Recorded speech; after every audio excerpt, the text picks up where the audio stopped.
처음에 이제 회사가 지시한 대로 저도 따랐어요. 그래서 정은혜 씨가 뭐 폭행도 하지 않았고 땅콩 해양 자체도 없었다라는 식의 이제 진술을 국토교통부에 가서 하라라고 해서 갔더니 이게 너무나도 유착관계가 심한 거예요. 지금 이제 김포공항이나 인천공항을 가보시면 아시겠지만 김포공항에 대한항공 본사가 있고 그 앞에 이 항공사들을 관리하는 국토교통관리 감독관들이 와 있는 사무실이 거기 있어요. 1분 거리에 있는 거예요. 그러니까 뭐 막말 매일 회식하고 만나고 형 동생하고 또 거기 있는 인력이 이전에 있던 항공사 그러니까 정부에서는 그 분야에 전문인이 없다라는 이유로 항공사에서 또 수급을 받고 추천을 받아서 쓰는 거죠. 형식상의 시험은 있지만. 그러니까 이 유착관계 안에서 제가 진술한 내용이 그대로 그냥 대한항공에 다 들어가 있는 거예요. 근데 첫날 제가 약간 거짓말을 하다 보니까 다른 얘기를 한 거야. 회사하고 짠 얘기하고 조금 다른 얘기. 정말 다른 분. 10초라고 해야 되는데 제가 15초라고 얘기를 한 거죠. 그걸 알고 있더라고요. 회사에서. 그래서 이게 얼마나 잘못됐는지 그때 참 많이 느꼈죠. 토교통부 안에 이게 있다는 것도 좀 말이 안 되는 거고 뭐 교통청을 따로 만들든지 항공 뭐 분야를 따로 뗀다든지 해서 이게 좀 분리가 필요한 것 같아요. 토지를 전문적인 분야 토지를 다루시는 분들하고 그다음에 이 교통수단을 다루는 분이 또 다르신 거고 철도와 항공에는 어마어마하게 차이가 있거든요. 네. 육지라는 이게 이제 어떤 그 안정적인 공간을 달리는 것하고 비행기에서 만약 화살을 났다고 생각하면 그 어디에서도 이제 구제를 받을 수 없는 상황이잖아요. 이 여기를 다루는 영역의 법이라든지 시스템은 달라야 되는데 이게 다 한꺼번에 모여있다 보니까 우리나라의 이제 항공 관련 법규가 되게 느슨하게 돼 있어요. 그러다 보니까 지금 갈수록 물론 지금 잠시 코로나 위기로 인해서 항공 여행 수요가 줄어들었지만 그 이전까지는 끊임없이 팽창하고 있는 그 어느 나라보다 크게 팽창을 하고 있는 상황에서 이 법규가 안 따라가다 보니까 미국 같은 경우에는 뭐 아시겠지만 I will kill you라는 잠재적인 선언만 해도 뭐 그 징벌이 가능한 그런 그 엄격함을 가지고 있고 항공 그 법규에도 똑같이 항공보안법에도 똑같이 적용이 되는데 우리나라에서는 뭐 뉴스로 보셨겠지만 베트남 가는 비행기에서 거기 안에서 뭐 침을 뱉고 뭐 너 해고시킬 거야 그러고 뭐 발로 차고 한 사람이 있었지만 밖에 나와서 그냥 얘기 듣고 몇 번 진술하고 그냥 끝나고. 근데 이걸 또 어떻게 하냐면 비행기에 이걸 이제 승무원들이 보고를 하잖아요. 그러면은 이 그 경찰에서 승무원을 불러서 조사를 하는 거예요. 이 승무원이 힘든 거죠. 지금 뉴욕을 갔다 와서 밤을 새고 왔는데 그 진술하러 또 가야 돼. 근데 또 그걸 해봤자 그 사람이 구속됐거나 하지도 않아. 그거 회사가 싫어하는 게 보여. 왜 우리 회사 이미지 안 좋아지고 이런 뉴스가 왜 또 나왔어? 이거 상을 주는 게 아니라 이렇게 하고 오히려 이제 이런 일이 있었어요. 어떤 이제 비행기 탑승하기 전에 위협을 하는 승객이 있었던 거죠. 소위 말하는 브릿지라고 이렇게 비행기하고 그 게이트 사이를 오가는 그 다리 위에서 그래서 이제 이 위급한 상황이라고 생각을 해서 승무원이 테이저건이라는 게 비행기에 이제 실려요. 제가 예전에 처음 비행기를 탔을 때는 가스총이 탑재가 되어 있어서 지금 테이저건이 탑재가 되어 있는데 요거를 이제 보안 교육을 받을 때는 위협 상황일 때 쓴다 이런 게 매뉴얼이 돼 있어요. 그걸 쐈단 말이에요. 쐈더니 알고 봤더니 우리나라 보안법에는 아직 승무원이 허가 없이 사용 못한다라는 조항이 또 있는 거예요. 그러면은 누구한테 허락받고 또 이제 위치가 잘못됐다는 거예요. 뭐냐 비행기 안이 아니라는 거예요. 이 승객은 탑승하기 전이라는 거예요.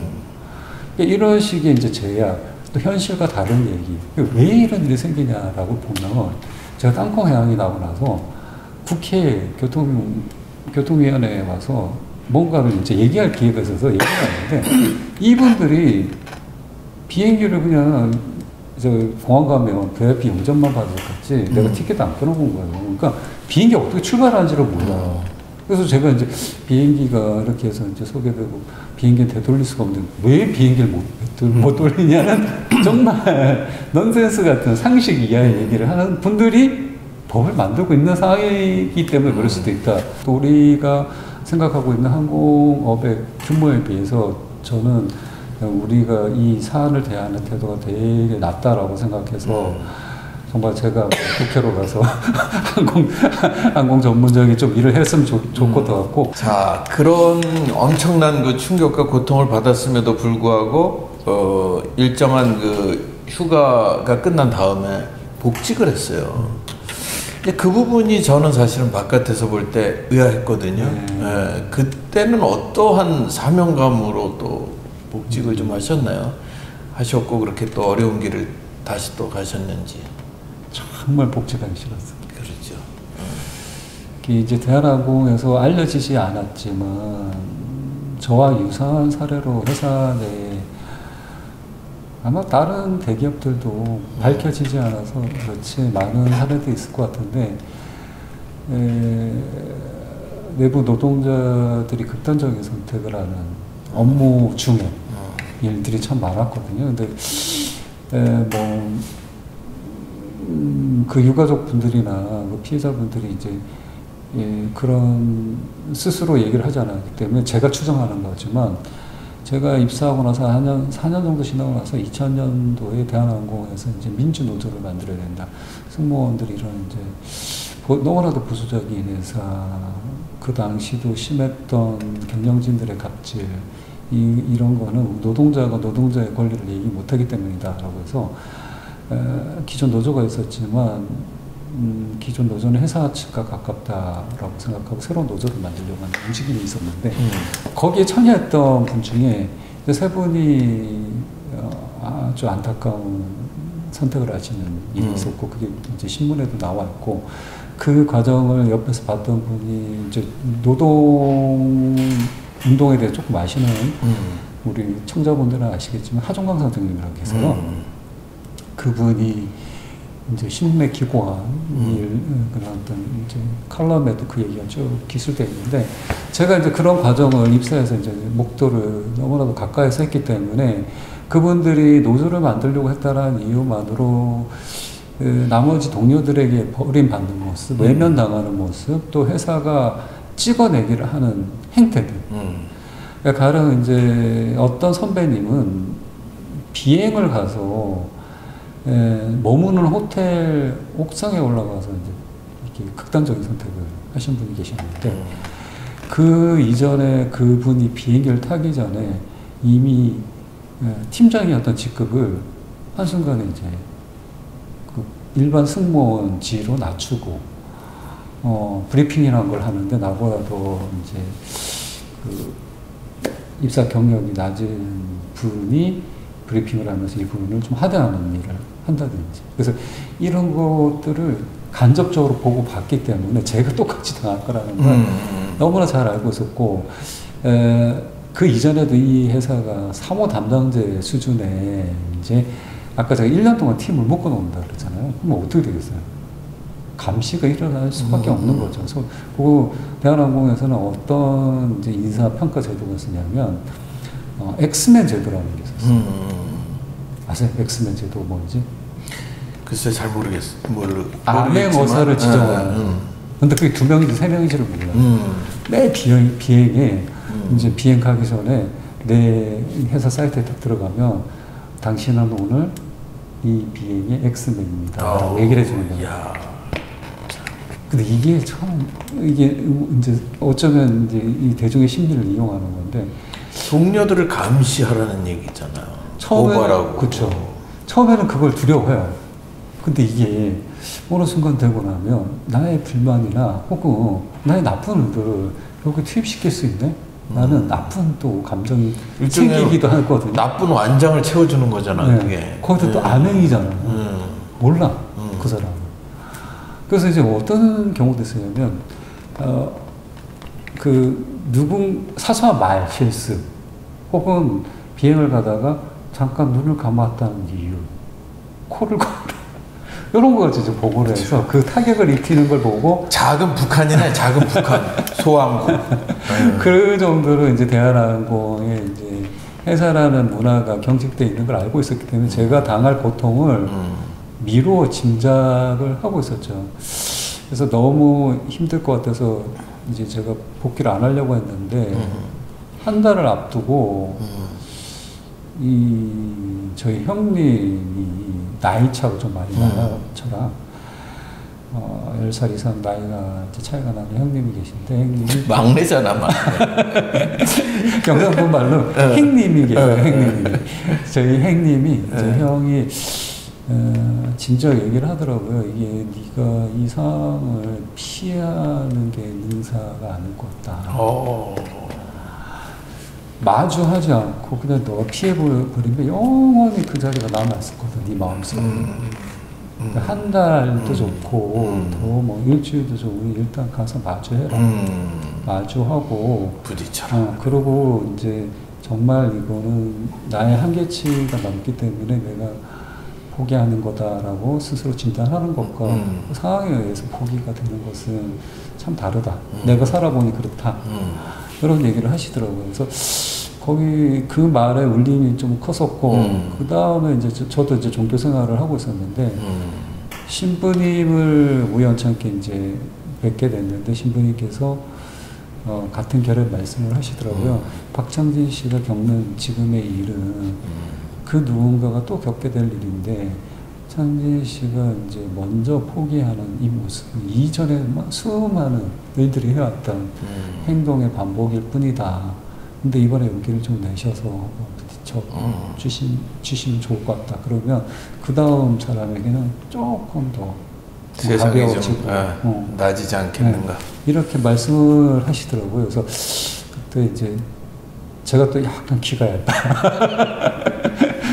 그거 플러스 마음에 좀 약간 이상한 깡이 좀 있는데 그게 좀 자극이 되더라고요. 그래서 회사를 딱 복귀를 해서 이제 어떤 절차들을 밟아 나가는데 제가 1년 가까이 쉬었다는 이유로 회사가 이제 비행에 필요한 훈련을 다시 다 받아야 된다 그래서 보이지는 또 않았겠지만 회사는 또 다른 비상이었겠네. 또 다른 직원들에게는 정말 지금 생각해보면 유치한 행동들이 엄청 많았어요. 그래서 이제 한 달 동안 교육을 딱 다 받았는데 이거 갖고 부족하니까 비즈니스 클래스 교육을 또 받으라는 거예요. 근데 또 이제 퍼스트 교육을 또 받으라는 거예요. 이런 식의 이제 어떤 보이지 않는 괴롭힘이지 뭐. 괴롭힘이자 이 한 단계를 넘는 게 너 이렇게까지 했는데도 이걸 넘어? 뭐 이런 단계가 된 거죠. 그러면서 이제 더 높은 벽을 넘지 못할 벽을 만들고 그게 이제 괴롭힘이고 또 억압이고 뭐 이런 것들을 만들어내는 과정이 화가 나더라고요. 제 안에서. 그래서 그걸 이제 이 벽을 내가 부숴보겠어. 최초가 되겠어. 그리고 너네들 다 나한테 왕따를 시켜? 나 이거 넘을 거야. 넘다 보니까 이제 그게 6년이라는 시간을 버티게 됐고, 그 과정에 이제 또 4년, 5년이 되던 차에, 많은 분들이 기억하는 이제 모든 직원들이 그 일가의 갑질 사건이 이제 2018년도 대두되면서 광화문으로 나오게 되고, 한 목소리로 대한항공이 정말 속된 말로 이 회사 문화가 썩어 있고 이걸로 인해서 우리 사회도 지금 안 받게 만든다라는 얘기를 같이 하게 되는 거죠. 그럼에도 불구하고 난 너무나도 또 인상적이었던 게 가면을 쓰고 했잖아. 가면을 쓰고. 그 얘기를 좀 하고 싶은데 정말 모르시는 얘기들이 참 많으실 텐데. 그러니까 뭔가 저항하면서도 두렵다는 이 이중성 아니에요. 엄청 두려워했고 초기에는 이제 저는 그때 아까 말씀하신 어마어마하게 큰 혹이 그게 이제 크기만 15cm였거든요. 15cm라 지금도 제가 약간 측만이 됐어요, 목이. 이게 한쪽으로밖에 놓을 수가 없는 상황이 이제 4년 동안 계속되고 하다 보니까 처음에 초기에는 이게 뭐 뇌종양이냐 해서 뭐 큰 병원에 가서 MRI를 찍고 했는데 이제 뭐 이렇게 신경세포에 문제가 있고 그래서 뭐 하는 과정이 있었거든요. 그 어마어마한 고통을 이제 받다가 견디다 제가 이제 그걸 왜 미리 수술을 못 했냐면 뭐 그런 의학적인 상황도 있었지만 회사에서 휴가를 내주질 않는 거예요. 잔인하다 한마디로. 그래서 제가 그 폭을 수술 받을 때 휴가가 거의 140일인가 나왔었어요. 그러니까 악의적으로 주지 않는 거죠. 그래서 제가 이 노동자가 아파서 병가를 내는 거는 당연한 권리잖아요. 그때는 이제 외부의 이런 사실 다 몰랐고 어떤 세력이 저와 결합돼서 같이 투쟁을 했던 것도 아니기 때문에 이 정당한 권리조차 보장받지 못하는 대기업의 문화는 사용됐다. 그래서 제가 끝까지 휴가를 안 내고 버틴 거예요. 병가를 받으면 계속. 근데 마지막 순간에 왔으면 이게 의학적으로도 너무 커져서 제 건강을 위협하고 그래서 이제 제가 휴가를 내고 수술을 딱 받고 회복하는 기간에 그 물컵 갑질 사건과 그 광화문 집회를 하자는 일들이 이제 내부에서 반응이 일어났는데 그때는 저와 별개였어요. 저는 이제 병원에 있는 상태였는데 이분들이 워낙 회사가 뭐 사무 담당자 수준, 저 거의 예전에 우리가 북한 하면은 교육시켰던 그런 구조 속에 있다 보니까 겁이 나니까 아픈 저에게 연락이 온 거예요. 그 혹시 우리가 이제 용기를 내서 광화문에서 집회를 하고 싶은데 집회 등록을 할 사람이 없다는 거. 거기 이제 카카오톡 방에 뭐 모여있는 분들이 그 당시 5,000명 정도가 모여있다라고 얘기를 했는데, 그러면 이제 대한항공이 2만 명 정도의 정규직 직원이 있거든요. 4분의 1이 모여있는데, 4분의 1 중에서, 5,000명 중에서 구청에 가서 집회 신고를 하면은 이름과 주민번호를 쓰잖아요. 그게 드러나는 게 두려워서 아무도 못하겠다는 거예요. 그래서 아픈 저에게 이제 얘기가 온 거죠.